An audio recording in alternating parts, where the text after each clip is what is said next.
Bendito y alabado es el nombre de Dios Todopoderoso, Creador del cielo y de la tierra, Padre Celestial, Padre Santo, Padre Bueno, Padre Amoroso. Gracias, Señor, por la oportunidad que tú nos das al abrir este altar, a través del cual podemos predicar tu palabra, podemos enseñar tu palabra y dar a conocer esas verdades, esas verdades que encierran tantas maravillas y virtudes de ese que nos sacó de la tiniebla a tu luz admirable. Gracias, Señor, porque podemos enseñar tu palabra, porque podemos enseñar a Cristo, que es la palabra. Gracias, Padre Santo, por asistirnos a través del Espíritu Santo para que esta clase, en este capítulo 4 de Efesios, sigan abrazando a esa comunidad que está deseosa de seguir escuchando tu palabra, porque tu palabra le es dulce, tu palabra le es miel. Han gustado de tu palabra y es a ellos, Señor, a quien tú quieres alcanzar. Gracias, Señor, porque podemos ser nosotros esos vasos útiles para el propósito tuyo en esto de la enseñanza. Gracias, bendice a nuestra pastora, atención aquí y en lugares celestiales. Bendice sus entradas, su salida, Señor. Bendícela con el amor con que ella tiene para enseñarnos de tu palabra, Padre Santo, en amor, aceptación y perdón. Laura Cisa Luciano, con ustedes. Bendiciones, amada hermana. Amén, amén. Dios le bendiga abundantemente. Es más que un privilegio poder estar nuevamente, como cada semana, abordando el tema sobre el libro a los Efesios. Y como decía el pastor, estamos por el capítulo 4. Este capítulo lo vamos a ver el día de hoy, una primera parte que se llama la unidad del Espíritu. Y la próxima semana estaremos viendo la segunda parte que tiene que ver con la vida del creyente, cuál es nuestra naturaleza y cuál debe ser nuestra vida, nuestro andar después que estamos en el Señor. El apóstol Pablo continúa exhortando, enseñando a la iglesia. Recordemos que será una carta para darle instrucciones específicas sobre el vivir, sobre la vida cristiana. Y podemos ver que Pablo durante los primeros 3 capítulos estuvo hablando en detalle de todo lo glorioso que es Dios, lo que Él hizo por nosotros, y que lo hizo libremente por su voluntad, por su gracia. Ahora, en el capítulo 4, Él está haciendo un llamado para que vivamos correctamente, pero esto lo hace después de explicar lo que Dios hizo por nosotros. Primero, recordemos que era la relación del Dios Padre, Dios Hijo y Dios Espíritu Santo, o cómo operaba en la vida del creyente. Entonces ahora él inicia este capítulo. Yo pues, preso en el Señor, yo les ruego que anden como es digno de la vocación con que fueron llamados. Entonces hemos sido llamados por Dios, ya él reveló por la palabra todo el significado glorioso de lo que Dios hizo por cada uno de nosotros por pura gracia. Entonces ahora dice, anden como es digno de esa vocación, después de conocer lo que el Señor hizo por nosotros, después de tener esa enseñanza de que se ha interiorizado el concepto de Dios, el Dios Trino, obrando en la vida del creyente, él entonces empieza a hablarle directamente al creyente. ¿Cuál debe ser nuestra respuesta después de conocer lo que Dios ha hecho con nosotros? Cuando entendemos cuánto Dios ha hecho por nosotros, naturalmente, ¿qué es lo que queremos? Servirle, obedecerle por gratitud. Solo por la gratitud de conocer que Él dio a su Hijo único para que hoy nosotros tuviésemos vida. Entonces, quiero leer esta primera parte de la unidad en el Espíritu, Efesios 4, que nos dice, yo pues preso en el Señor, os ruego que andéis como es digno de la vocación con que fuisteis llamado, con toda humildad y mansedumbre, soportándose con paciencia los unos a los otros en amor, solícitos en guardar la unidad del Espíritu en el vínculo de la paz, un cuerpo, un espíritu, como fuisteis llamado en una misma esperanza de vuestra vocación, un Señor, una fe, un bautismo, un Dios y Padre de todo, el cual es sobre todos y por todos y en todos. Pero a cada uno de nosotros fue dada la gracia conforme a la medida del don de Cristo. Por lo cual dice, subiendo a lo alto, llevó cautiva la cautividad y dio dones a los hombres. Y eso de que subió, ¿qué es? Sino que descendió, que también había descendido primero a las partes más bajas de la tierra. El que descendió es el mismo que también subió por encima de todos los cielos para llenarlo todo. Y él mismo constituyó a unos apóstoles, a otros profetas, a otros evangelistas, a otros pastores y maestros, a fin de perfeccionar a los santos para la obra del ministerio, para la edificación del cuerpo de Cristo, hasta que lleguemos a la unidad de la fe y del conocimiento del Hijo de Dios, un varón perfecto, a la medida de la estatura de la plenitud de Cristo, para que ya no seamos niños fluctuantes, llevados por doquiera por todo viento de doctrina, por estratagema de hombre que para engañar emplean con astucia las artimañas del error, sino que, siguiendo la verdad en amor, crezcamos en todo en aquel que es la cabeza, esto es Cristo, de que en todo cuerpo bien concertado, unido entre sí, por todas las coyunturas que se ayudan mutuamente según la actividad propia de cada miembro, recibe su crecimiento para ir edificándose en amor. Como decíamos anteriormente, el apóstol Pablo, después de en esos 3 primeros capítulos revelar lo que Dios ha hecho por nosotros, la obra de Dios en el creyente, ahora está expresando o está haciendo un llamado de cómo nosotros debemos responder a eso que Dios ha hecho por nosotros y que de manera natural nosotros debemos, al conocer su gracia, su favor y su misericordia, querer servirle, querer obedecerle. La Biblia indica que nuestro propósito en la vida es llegar a ser amigo de Dios, a tener una estrecha relación con Dios, a que nos convirtamos en adoradores de Dios y fuimos creados para su gloria y su honra. Dios nos creó con una necesidad espiritual, la cual incluye ese deseo de nosotros hallarle sentido a la vida. Nuestra vida cobra sentido realmente cuando nosotros estamos en Dios, le estamos siguiendo, le estamos obedeciendo, le estamos sirviendo. Por eso la palabra del Señor nos dice, bienaventurados los pobres en espíritu, porque de ellos es el reino de los cielos.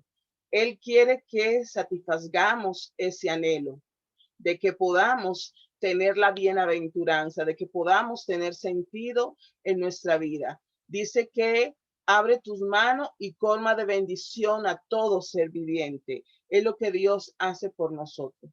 El apóstol Pablo en 1 Corintios 2:2 hace una declaración sumamente importante y que me llama la atención. Me propuse no saber nada entre vosotros sino a Jesucristo. Donde él está exponiendo la palabra y dice, lo único que me interesa es saber, conocer, entender, interiorizar a Jesucristo, que Él sea mi respirar, que Él sea mi vida, que Él sea mi acostarme, que Él sea mi levantar y que en todo momento, no importa mi competencia, lo que importa es Jesucristo. Y con esa actitud es que Él empieza a enseñar a la iglesia de Éfeso y hoy enseña a la iglesia de Cristo acerca de cómo podemos de verdad cumplir el propósito de Dios en nuestra vida después de haberle conocido. Porque estar en Cristo significa participar de todo lo que Cristo es y de todo lo que Cristo hizo. La Biblia nos dice que Él nos bendijo con toda bendición en los lugares celestiales, con toda bendición espiritual en Cristo Jesús. Porque estamos en Cristo, Dios nos ha perdonado los pecados y dice en el cual tenemos redención por perdón de pecado, para la remisión de los pecados. Entonces, estamos en Cristo y participamos en todo, en lo que Él hizo. Y dice que somos bendecidos con toda bendición. Es importante que podamos comprender quiénes somos. Este es el fundamento para poder andar con dignidad, porque dice anden como es digno. ¿Qué es la dignidad? Es esa calidad, es ese valor de persona que se comporta con la responsabilidad, con la seriedad, con el respeto hacia sí mismo y hacia los demás, que no deja que le humillen ni que le denigren, sino que sabe cuál es su posición. Entonces le está diciendo, ¿cuál es tu posición en Cristo? Después de lo que Dios hizo, dice, anden como es digno. Y más adelante empieza a describir en qué consiste esa dignidad. Basándonos en el concepto, ese valor de persona, el Señor nos rescató, nos redimió del pecado, nos hace nueva criatura y dice que ahora nosotros debemos vivir con esa dignidad, con ese respeto, con esa responsabilidad de llevar la vida como un discípulo de Jesús. Entonces, entender quiénes somos es fundamental, es el fundamento de andar con dignidad. No andamos como es digno para que Dios nos ame, sino que andamos como es digno porque Él ya nos amó. Esto está motivado por la gratitud, no por un deseo de obtener mérito, sino por gratitud, porque Él nos amó primero. Efesios 4, del 2 al 3, continúa la lectura diciendo, con toda humildad y mansedumbre, soportándoos con paciencia los unos a los otros en amor, solícito en guardar la unidad del espíritu en el vínculo de la paz. Un digno andar delante de Dios siempre estará marcado por la humildad, la mansedumbre, no con un deseo insistente de defender nuestros propios derechos, de avanzar en nuestra propia meta. Entonces, necesitamos, ¿verdad? Que podamos nosotros, como la familia de Dios, poder cumplir el propósito de Dios, andar en mansedumbre, andar en humildad, teniendo, dice, paciencia los unos con los otros, solícito en guardar la unidad del espíritu, solícito en guardar el amor. Entonces, hay que tener siempre presente cuál es nuestra posición en Dios, lo que Él ha hecho y qué está pidiendo de nosotros como creyentes. Entonces, podemos ver que habla de que no es dándote una orden de que tiene que cumplir, no es un mandamiento. Dice, debemos nosotros, por gratitud y por amor a Dios, estar solícitos, o sea, que sea espontáneo en nosotros, que nuestra voluntad siempre sea guardar esa unidad en el espíritu, que dice que en el vínculo de la paz, esa actitud humilde y compasiva el uno hacia el otro. Entonces, se puede cumplir así lo que es la unidad en el espíritu. Debemos nosotros como creyentes esforzarnos para mantener esta unidad, teniendo en cuenta que nosotros no la creamos. Dios nunca nos manda a crear unidad entre los creyentes. Él la ha creado por su espíritu. Es nuestro deber mantenerla. Como todas las cosas que Dios ha hecho por nosotros, ya Él lo hizo, lo ha dado por gracia. La responsabilidad del creyente es mantenerla, es desarrollarse en ella, es procurar que crezca. Esta es una unidad espiritual y no necesariamente una unidad estructural. A que se refiriéndose a que no es por una denominación, no es por un grupo, es como creyente, como los escogidos de Dios, como los hijos de Dios. Es evidente que en el rápido compañerismo entre los cristianos, que se pueden mezclar distintas razas, nacionalidades, lengua, estatus económico, estatus social. Entonces está hablando que independientemente de todas esas estructuras o todas esas denominaciones que existen, pueda existir lo que es la unidad espiritual. Sabemos que tenemos un Dios que nos ha escogido para alabanza de su gloria, nos ha escogido para que podamos vivir como es digno de la vocación con que fuimos llamados, para ser creyente dentro de lo que es su voluntad. Continuamos leyendo donde el apóstol Pablo, cuando después de que describe esa unidad espiritual y que no es nosotros que la aportamos, sino que ya Dios la ha aportado, y dice, manténganla ustedes como creyentes, dice a partir del versículo 4, un cuerpo, un espíritu, como fuiste también llamado a una misma esperanza de vuestra vocación, un Señor, una fe, un bautismo, un Dios y Padre de todos, el cual es sobre todos y por todos y en todo. Entonces, tenemos unidad debido a lo que compartimos en común. Entonces, no son varios pueblos, es un pueblo, es un cuerpo, es un espíritu que trae esa unidad. Y dice que es una esperanza con la que fuimos llamados y que tenemos una vocación, y habla de que es una sola fe, es un solo Dios, es un bautismo. Entonces, en Jesús nosotros compartimos un cuerpo, un espíritu y una esperanza en nuestra vocación. Gracias a lo que Jesús hizo en la cruz del Calvario, los creyentes compartimos estos elementos de esa unidad. Un Señor, una fe, un bautismo y un Padre. Cada una de estas áreas en común son más grandes que cualquier potencial diferencia que podamos tener nosotros como seres humanos. Entonces, aquí el apóstol está poniendo los elementos para que podamos ver que en Dios ya no hay, en una ocasión el apóstol Pablo dijo, ya no hay judíos y griegos, ya no hay nacionalidades, ya no hay etnia, no hay raza, no hay lengua, no hay estatus económico, no hay estatus social, sino que es un cuerpo, el cuerpo de Cristo, un espíritu, una esperanza, un Señor, una fe, un bautismo. Aquí en esta ocasión, en un bautismo, Pablo está hablando de ese bautismo que se da en agua como señal visible de la obra en común de Dios en cada uno de los creyentes. Y por tanto, es la base de esa unidad. Es ese sacramento que queda instituido por la palabra, que cuando el Señor nos atrae, nos escoge y entramos a ese pacto de salvación, una señal visible de que entramos a esa obra común donde ya soy uno con el pueblo de Dios, es el bautismo.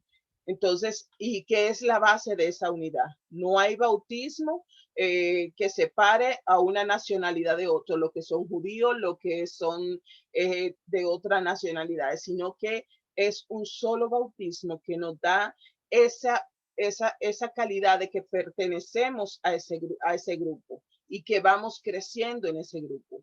La manera en la que Dios obra en la unidad por medio de los dones espirituales, continúa el apóstol Pablo hablando a partir del versículo 7.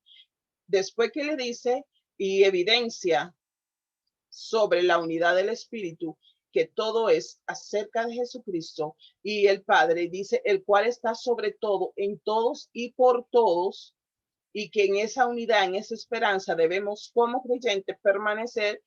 Continúa diciendo, pero a cada uno de nosotros le fue dada la gracia conforme a la medida del don de Cristo. No es conforme a nuestra medida, no es porque lo merecemos, no es porque lo alcanzamos, sino que fue dado la medida de Cristo. Por lo cual dice, subiendo a lo alto, llevó cautiva la cautividad y dio dones a los hombres. Y eso de que subió, ¿qué es? Sino que también había descendido primero a la parte más baja de la tierra. El que descendió es el mismo que también subió por encima de todos los cielos y está sobre todo. Dice que a todos se nos ha dado gracia conforme a la medida del don de Jesús. Esta es la base para la distribución de los dones espirituales por parte de Dios a su iglesia. Y es gracia, es dádiva inmerecida, es gratis, es un don de Dios. Nadie lo merece o se le ha negado estos dones espirituales. Nadie es que lo alcanzó porque hizo, por sus méritos, porque hizo una serie de ritos para llegar a este estado, sino que por gracia, los dones, un don es un regalo. Un don es dado por gracia, una dádiva inmerecida. Esa dádiva ocurrió y podemos ver cómo se describe proféticamente en el Salmo 68, 18, cuando dice, subiste a lo alto, cautivaste la cautividad Tomasteis dones para los hombres y también para los rebeldes, para que habite entre ellos Jehová Dios. Cuando Jesús subió al cielo, esto es la evidencia de su triunfo en contra de cualquier enemigo, llevando cautiva la cautividad. Jesús dijo, les conviene que yo me vaya, porque si no me fuere, el Consolador no vendría a ustedes, mas si me voy, yo lo enviaré, de acuerdo a lo que nos dice Juan 16:7. Subiendo a lo alto, llevó cautiva la cautividad y dio dones a los hombres. Pablo está citando este pasaje que aparece en el Salmo 68:18, y de la misma manera como aparece aquí. O sea que ya no alteró nada, sino que fue llevado a esta parte por la inspiración del Espíritu Santo y la trae nuevamente a la memoria para recordar qué fue lo que hizo Cristo. Y por eso dice, ¿y eso de qué subió? ¿Qué es? Tratando de explicar la palabra que está en Salmo 68. Tiene una referencia a la resurrección de Jesús, hablando primeramente de su subida de la parte más baja de la tierra y posteriormente de su subida por encima de todos los cielos. Entonces, todo el proceso que dice que el Señor se hizo hombre, vino a la tierra, él conquistó la muerte, le quitó el imperio que tenía Satanás sobre el pecado, sobre las personas, y dice que subió a los cielos por encima de los cielos y que él está ahora sobre todas las cosas. Se cree que cuando se habla de la parte más baja de la tierra, se refiere a que Jesús fue y aún le predicó a los espíritus que están en prisión, los espíritus que se mencionan también en Primera de Pedro 3:19, dice, en el cual también fue y predicó a los espíritus encarcelados, porque por eso también ha sido predicado el evangelio a los muertos, para que sean juzgados en carne según los hombres, pero vivan en el espíritu según Dios. Entonces, que el Señor Jesús descendió aún donde estaban los espíritus encarcelados, al reino de las tinieblas, para arrebatarle a este pueblo que él lo había elegido para sí. Mientras podemos ver que se habla de la obra de Cristo manifestándose aún en los infiernos, y que fue profetizado aún en Isaías 61, cuando el Señor dice, el Espíritu de Jehová, el Señor está sobre mí, por cuanto me ha ungido Jehová, me ha enviado a predicar buenas nuevas a los abatidos, a vendar a los quebrantados de corazón, a publicar la libertad a los cautivos, a los presos, apertura de la cárcel, y a proclamar el año de la buena voluntad de Jehová y el día de la venganza del Dios nuestro, y consolar a todos los enlutados. Luego esta misma profecía la retoma Jesús en Lucas 4:18, donde dice que el Espíritu del Señor está sobre mí, por cuanto me ha ungido para dar buenas nuevas a los pobres, me ha enviado a sanar a los quebrantados de corazón, a pregonar libertad a los cautivos, vista a los ciegos, a poner libertad a los oprimidos. Y Pablo no hace mención de ello aquí necesariamente, pero está refiriéndose a estos pasajes específicos cuando retoma el Salmo 68, tratando de explicar y de evidenciar la obra que hizo Jesús de poder descender a lo más profundo de las tinieblas, libertar a los que están cautivos y llevar su gloria aún por encima del cielo. Entonces, y que todo eso dice que lo hizo para poder darle la corona primero de la salvación a su pueblo escogido y darle dones. ¿Qué decíamos que dones? Regalos, gracia, favores inmerecidos. Y él mismo dice, constituyó a unos apóstoles y a otros profetas. Aquí bien empieza a hablar acerca de los dones que ha dado para que el pueblo de Dios opere en ello y se desarrolle y crezca, porque hay una medida a la cual debemos llegar como creyentes que la palabra establece. Entonces dice que constituyó a unos apóstoles, a otros profetas, a otros evangelistas y a otros pastores y maestros, a fin de perfeccionar a los santos para la obra del ministerio, para la edificación del cuerpo de Cristo. Y él mismo, ¿de quién está hablando? Está hablando de Jesús. Fue quien estableció estos ministerios, estos dones, estos cargos. Estos son obra y son designados por Jesús. Por eso dice él mismo, el que descendió y que subió y gestionó dones para los hombres, dice que él mismo, refiriéndose a Jesús, fue quien constituyó, fue quien creó estos ministerios y estos cargos. No los hombres, no son puestos, no son cargos, no son dones hechos o dados por los hombres. Es el mismo Jesús que lo da. Aunque humanamente hay personas que toman estos dones para presumir de ellos o toman estos cargos como una imposición divina, como si fuera una invención humana. No es una invención humana, es solamente por gracia, por favor, por misericordia. Y es el mismo Jesús que lo constituye, lo establece y se lo da a sus hijos. Constituyó a unos apóstoles, profetas, evangelistas, pastores y maestros. Aquí se describen 4 cargos específicos. Los apóstoles, ¿quiénes son? Son los embajadores especiales de la obra de Dios.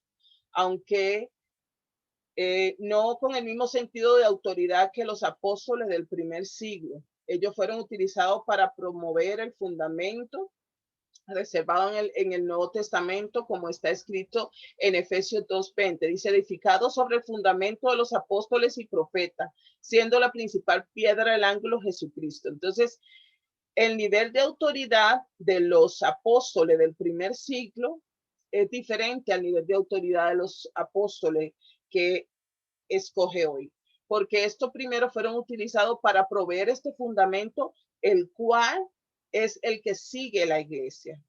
Entonces, son embajadores especiales de la obra de Dios. Dice, a otro constituyó profeta. ¿Quiénes son los profetas? Son los que hablan la palabra de Dios en total consistencia con el fundamento del primero, del Antiguo y el Nuevo Testamento. A veces se habla con un sentido de predicción, pero no necesariamente es así. Sus dichos siempre están sujetos al discernimiento, al juicio, al liderazgo de la iglesia y sobre todo a la palabra. Que toda palabra profética tiene que tener esa concordancia, esa consistencia con lo que dice la escritura. De la misma manera que los apóstoles, los profetas modernos, no hablan con el mismo sentido de autoridad que los profetas del primer siglo, los cuales trajeron los fundamentos de la palabra de Dios como la conocemos hoy día. Entonces, por eso, el nivel de autoridad de los profetas y apóstoles va sujeto a esos fundamentos que establece la palabra de Dios que tenemos hoy día. Dice que a otros constituyó como evangelista, a quienes se le da el don específico de predicar la buena nueva de salvación, aunque hay un llamado para todo el creyente de dar de gracia lo que de gracia ha recibido, se le da un don especial a ciertas personas para hacer la predicación de la buena nueva de salvación de Jesucristo como su cargo específico, como su labor específica, como su espacio de desarrollo en el ministerio. Y continúa diciendo pastores y maestros. Son, en primer lugar, lo que pastorean el rebaño y lo hacen a través de enseñar la palabra de Dios. Por eso, enseñar es una parte esencial del ministerio pastoral. Es apropiado, por tanto, que estos 2 ministerios, pastores y maestros, siempre van unidos para denotar el orden del ministerio. Un pastor es un maestro porque enseña a través de la palabra. Estos dones son dados bajo la discreción de Jesús, obrando por medio del Espíritu Santo. En 1 Corintios 12:11 podemos ver lo que declara el mismo apóstol Pablo. Pero todas estas cosas las hace uno y el mismo Espíritu, repartiendo a cada uno en particular como Él quiere. La importancia de tener los dones en operación, los 4 dones o ministerios que se hablan anteriormente en cualquier cuerpo de la iglesia depende de Jesús, quien constituye estos ministerios y estos cargos. Que una iglesia tenga estos dones depende de Jesús. No es porque haya un evangelista o porque haya un profeta o porque alguien haga una profecía o haga una imposición de mano. Es Jesús a través del Espíritu Santo. ¿Y cuál es el propósito? Continúa diciendo el apóstol, a fin de perfeccionar a los santos para la obra del ministerio. El propósito de los dones de liderazgo también es claro. Es para que los santos, o sea, la iglesia, el pueblo de Dios, pueda ser perfeccionado para la obra del ministerio. ¿Cuál es la obra del ministerio? El servicio, lo que hacemos para Dios, para que el cuerpo de Cristo pueda ser edificado, que pueda expandirse, que pueda fortalecerse, que pueda crecer. Estos ministerios trabajan juntos para producir lo que son cristianos fuertes y cristianos que estén aptos para toda buena obra. Los líderes en la iglesia de Cristo tienen la responsabilidad primordial de equipar a las personas para que sirvan, para que dirijan su servicio mientras Dios le dirige. El propósito primordial de la iglesia es perfeccionar, es completar, es madurar a los santos para el ministerio de la edificación del cuerpo de Cristo. Y el apóstol Pablo continúa del versículo 13 al versículo 16 estableciendo cuál es la meta deseada de la obra de Dios. Hasta que todos lleguemos, está poniendo cuál es el límite. Hasta que todos lleguemos a la unidad de la fe y del conocimiento del Hijo de Dios, a un varón perfecto a la medida de la estatura de la plenitud de Cristo, para que ya no seamos niños fluctuantes, llevados por doquiera por todo viento de doctrina, por estratagema de hombres que para engañar emplean con astucia las artimañas del error, sino que siguiendo la verdad en amor, crezcamos en todo en aquel que es la cabeza, y unido entre sí por todas las coyunturas, se ayuden mutuamente según la actividad propia de cada miembro, y que recibe el crecimiento para irse edificando en amor. ¿Cuál es la medida? ¿Cuál es la meta? La primera meta de Dios es que lleguemos a la unidad de la fe en los cargos que Él nos da. Y para perfeccionar a los santos, a los creyentes. Esto es consistente con el propósito final de Dios, que dice Efesios 1:10, de reunir todas las cosas en Cristo, en la dispensación del cumplimiento de los tiempos, así las que están en los cielos como los que están en la tierra, y del ministerio de Dios revelado por medio de Pablo.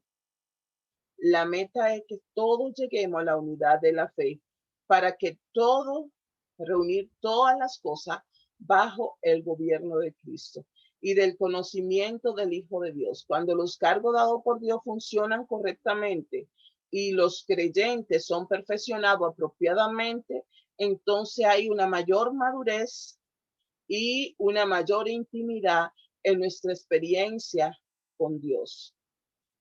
Hay cristiano maduro, porque recuerdo que está hablando de que si hacemos estas cosas, no vamos a estar como niños fluctuantes que son llevados por todo viento de doctrina. Acá está Jesús, sale corriendo. Acá hay palabra de profecía, va detrás de esa palabra de profecía. Aquí llega un apóstol, un profeta, siempre andan buscando como niños que tienen sed, niños que están incompletos, son inmaduros y no saben discernir por la palabra y por el Espíritu la enseñanza que Dios le ha dejado, el poder que Él nos ha dado al escogernos como sus hijos. Entonces, por eso habla de que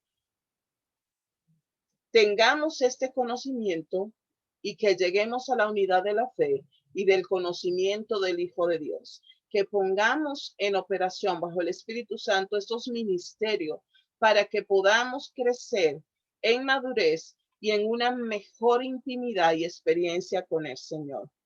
Y dice, a un varón perfecto a la medida de la estatura de la plenitud de Cristo. Los dones o estos cargos o ministerio y perfeccionamiento de los santos trae madurez a la iglesia, de acuerdo con la medida de Jesús mismo. Nuestra medida es Jesús mismo. No son los líderes, no son los actuales apóstoles, los actuales profetas. Nuestra medida es Jesús. Al pasar los años, no solamente debemos envejecer en Jesús, sino que debemos de madurar más en Él, tanto como individuo, así como cuerpo, como iglesia. Madurar en el Señor, mantener esa unidad en el Espíritu. Dice, para que ya no seamos niños fluctuantes llevados por doquiera por viento de doctrina. Los cargos o ministerios son dones de Dios y el perfeccionamiento de los santos resulta en estabilidad, estando firme, plantado en el fundamento de los apóstoles y los profetas del primer siglo, que es la palabra de Dios, y que la palabra es Cristo, y que el mensaje es Cristo, y que el centro de todo es Cristo, y que Dios, el objetivo final es reunir todas las cosas bajo el gobierno y el dominio de Jesucristo. Efesios 2:20 nos dice, edificado sobre el fundamento de los apóstoles y profetas, siendo principal piedra del ángulo, Jesucristo mismo.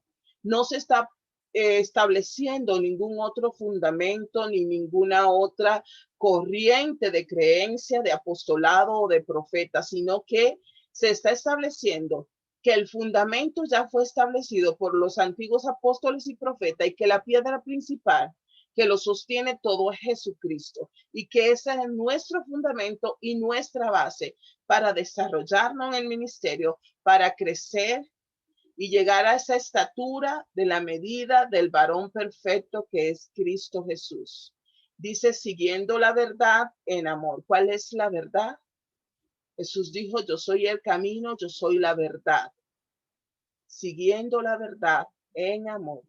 Esto no habla solamente de cómo nos relacionamos los unos con nosotros en la familia de Dios, sino también cómo los líderes y cómo los santos deben tratar con los que vienen con un mensaje de engaño y un mensaje de error. Debemos de tratar con ellos en amor, pero nunca cediendo a la verdad, siguiendo la verdad en amor. Que usted sabe que conoce la palabra, que la palabra es la verdad, pero cuando vaya a hablar esta palabra, aún con los engañadores, aún con los que estén en un camino erróneo, que pueda hacerlo en amor. Dice, crezcamos en todo, en aquel que es la cabeza. Otra forma en que la madurez es descrita es en crecer en Jesús, quien es la cabeza. Define que la dirección de la madurez nunca está diciendo brille independientemente o crezca como tal. No, crezca en Jesús, madure en Jesús. Es la cabeza, es a quien nosotros seguimos y servimos. Según la actividad propia de cada miembro, la cual evidencia la madurez, es esta la actividad propia. Esto significa que cada parte y en unión provee lo que puede dar en un esfuerzo coordinado. Entonces está hablando y haciendo esa relación cómo funciona el cuerpo humano, que cada miembro está unido, dice, por coyuntura y cada uno hace su trabajo para que todo el cuerpo pueda funcionar. Que aunque hay órganos y cada uno tiene sus actividades y sus funciones específicas, ellos trabajan de manera coordinada para apoyar los unos la actividad del otro. Cuando esto sucede, causa de manera natural el desarrollo, el crecimiento en tamaño, en fuerza, en madurez. Pero habla que especialmente un crecimiento para edificarse a sí mismo en amor. Dios quiere que como creyente veamos a la iglesia como un cuerpo donde se da la actividad propia de cada miembro y cada uno es parte importante para que este cuerpo funcione y cada uno es parte importante de que esté unido a este cuerpo y que sepa escuchar el mensaje de la cabeza, que quien nos dirige es Jesús, que Él es la cabeza y que nosotros debemos ayudar en ese crecimiento los unos con los otros y trabajar en armonía y tener una relación en armonía como creyente. Por eso el apóstol Pablo titula esta porción de la palabra la unidad en el espíritu. Saber que es un Dios, es un espíritu, es una esperanza, y que todo esto está unido por la piedra del ángulo, que es Jesucristo. Dice que esta piedra, como veíamos en el capítulo 3 de Efesios, que es Jesús, ese soporte principal que le da estabilidad a este edificio, a este cuerpo que es la iglesia. Entonces, para que podamos madurar, porque la vida cristiana se trata de avanzar, de crecer. En varias ocasiones el apóstol Pablo utiliza la palabra crezcamos, habla de crecimiento, habla de madurez, porque llegar al evangelio es el primer paso de ese gran proceso que el Señor quiere que nosotros desarrollemos para que podamos llegar a la estatura de la plenitud de Cristo, a la estatura del varón perfecto. Continuamos la próxima semana con la segunda parte de este capítulo 4 del libro a los Efesios. Dios le bendiga abundantemente, y el pastor Huáscar con ustedes. Bendiciones, amada Laura. Dios te bendice grandemente. Gracias por la enseñanza del día de hoy. Gracias. Dios quiere que veamos a la iglesia como un cuerpo donde se da la actividad propia de cada miembro. Usted, yo, cada uno somos miembros de lo que es la iglesia de Dios, porque ahora nosotros somos la iglesia, el cuerpo de Cristo, y Cristo es la cabeza de la iglesia. Cada actividad de cada hermano es una actividad complementaria del accionar de ese cuerpo que es la iglesia de Dios, que Cristo la hizo, de ese pueblo que él hizo para regalárselo a sí mismo, y para que nosotros manifestáramos y lleváramos las virtudes de aquel que nos sacó de la tiniebla a su luz admirable. Dios hace bueno con cada uno de nosotros, porque nos escogió desde antes de la fundación del mundo para pertenecer a este cuerpo, para pertenecer a esta iglesia. Y esta enseñanza nos acerca más al conocimiento que nos da la dignidad de la que el Señor habla en su palabra. La dignidad es tener el conocimiento y convencimiento de quiénes somos, de acuerdo a lo que Dios dice de nosotros que nosotros somos. Y somos lo que Dios dice que somos, su nación santa, que somos su linaje escogido, su linaje. El Señor sea bendecido a través de esta palabra, que el Señor sea bendecido a través de que nosotros estamos llevando el evangelio de nuestro Señor Jesucristo. Usted lo puede llevar también compartiendo esto con sus amigos, con sus grupos, y llevando esta palabra que le hemos servido en el amor del Dios Todopoderoso, Padre de nuestro Señor Jesucristo, en el cual y a través por el cual hoy le enviamos bendiciones a usted y a toda su familia. Que Dios bendiga sus entradas y salidas. Amén.